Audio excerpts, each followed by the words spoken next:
Hello, Cancer, Sun, Moon, and Rising. I'm going to try to do this quick. I'm losing daylight and I'm up in my treehouse hiding. My name is Shannon. I'm from Home Alchemy Astrology. And yeah, please like, share, subscribe, help my channel grow.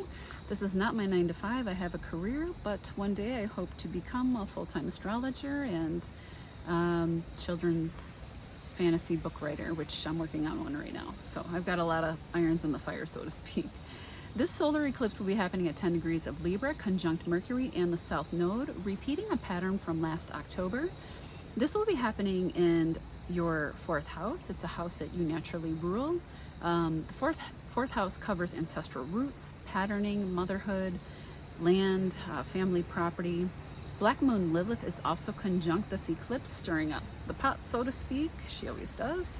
What will unfold over the next 6 months and maybe longer could revolve around those above mentioned themes. New beginnings can happen around an important male figure in your home or with your home in general.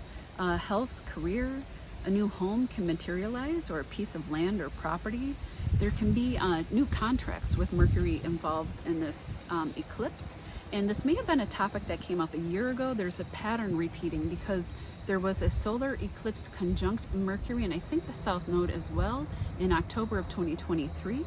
Maybe the discussion or opportunity to sell ancestral land or a home that could have brought in a profit for you came up at that time. Maybe you purchased land then and are building on it now with contracts being drawn up and contractors developing it or even working on a current home.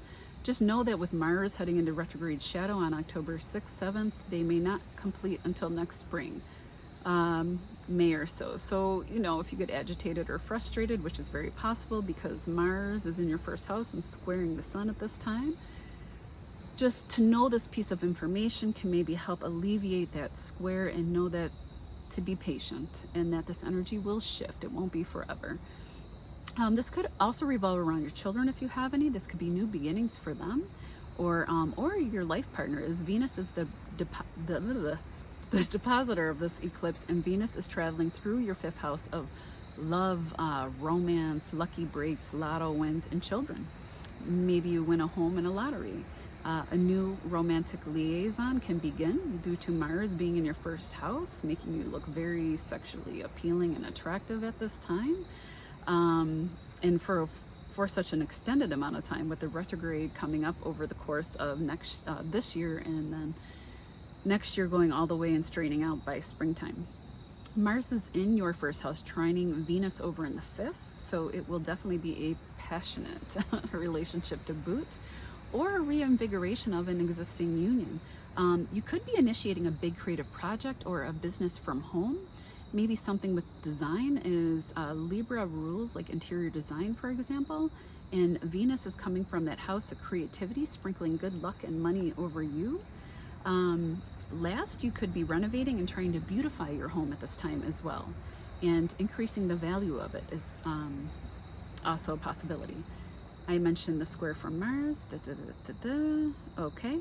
That frustration could be if you hire contractors for work and they start to slow down as well with that square. Lilith is also here, also being squared by Mars, and it could be that you or someone at home or family member is feeling a little bit rebellious and wanting to break free or needing more space and independence at this time.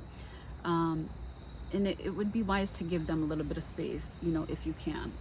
Obviously, if it's a young child, you can't just, set them off into the world.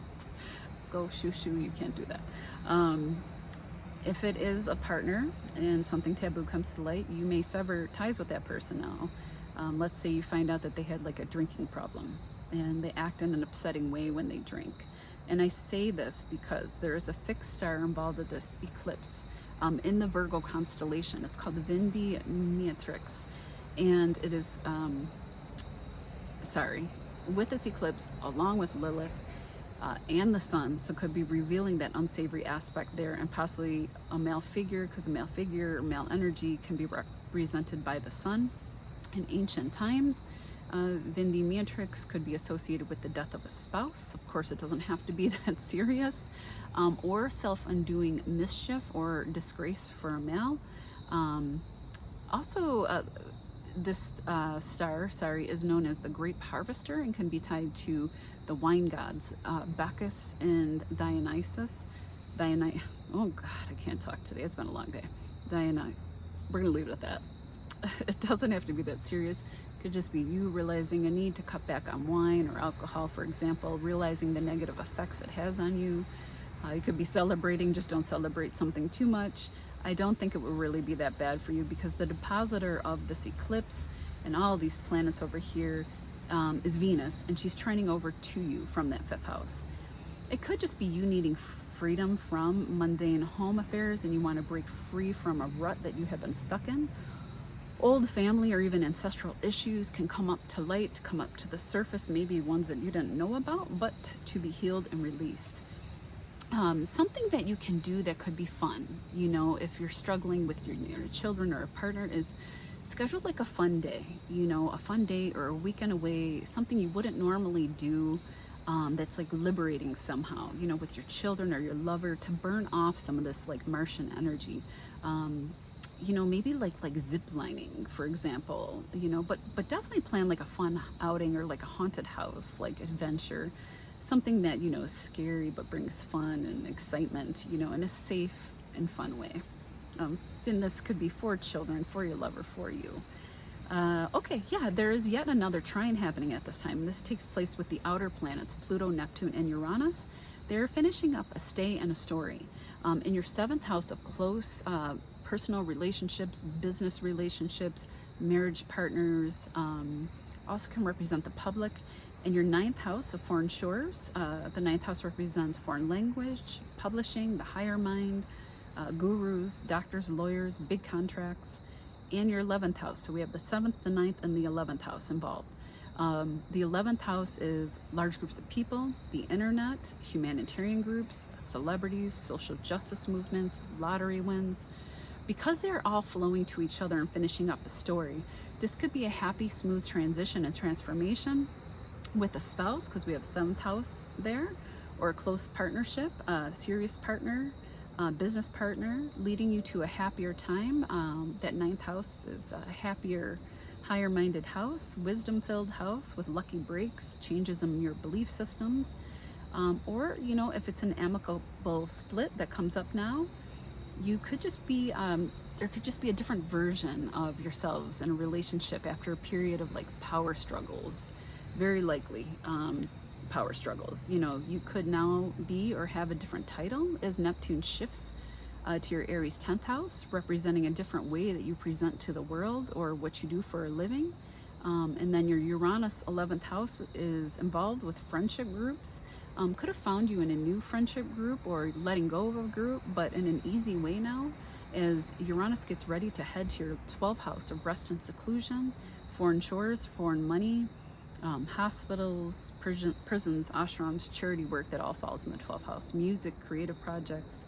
If you started a business, it could yield powerful results in foreign lands in the years to come, especially if it's a business that has a spiritual bend to it, as Neptune represents deep spirituality and is heading over to that 10th house of career, and Uranus is heading to that 12th house that Neptune naturally rules. So you could start a charity for underserved children somehow, or marginalized people over the years to come.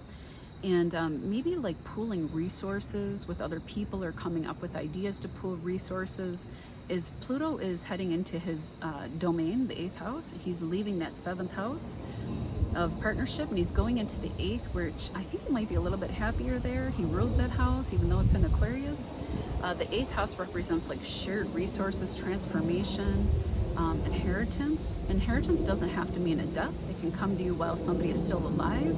I've seen that play out where like a parent wants to gift their child money that they would receive after they pass, but want to give it to them while they're still alive. Anyway, these are just some examples. All in all, the shift of energy will herald, I think, an exciting new time for you, possibly after a long, difficult period, especially in close relationships and partnership, with Pluto having been there for so long. You know, there's definitely been some transformations or even a change of partners and partnerships.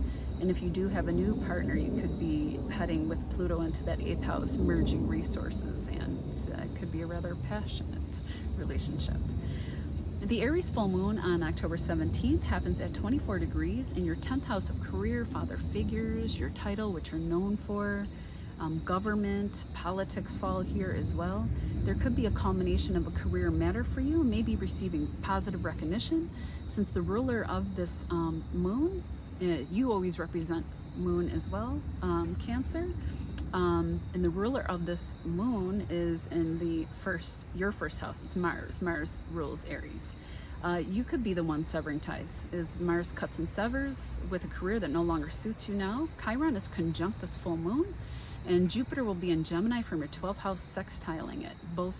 Jupiter will sextile both Chiron and the full moon, indicating an understanding or a healing of a wound around a father figure, or career matter, and changing your beliefs and the way that you look at things. You could be letting go of a career to pursue something that aligns more with your belief system and the things that you want to aspire to in this life. And this change can bring abundance into your life, especially because I see more soul aligning shifts happening for you in the years to come, especially around the areas of career, as a long-term trend, leading you to like happier thoughts, emotions, monetary gains. There are hard aspects to this moon from the outer planets. Could just suggest like difficulty with a friend or partner, or some kind of confusion about where to go after the culmination of this full moon. Maybe a partner is struggling with, your change in career, or the new reputation that you want to set for yourself, or that you want to develop. Or maybe a friend is struggling and needs your help at the same time that you're focused on this 10th house career matter. Overall, you have help from Mars trining Saturn, meaning persistent efforts over time will bring you the changes and rewards that you're trying to make in relation to that 10th house area. You could also have, on a lighter note, increased sex appeal at this time with Mars in your first house, trining over to Saturn. And you could have passion and endurance as well to also follow through on your dreams and your work projects, and also committing to a partner as well. Take care, Cancer, and we'll see you in November.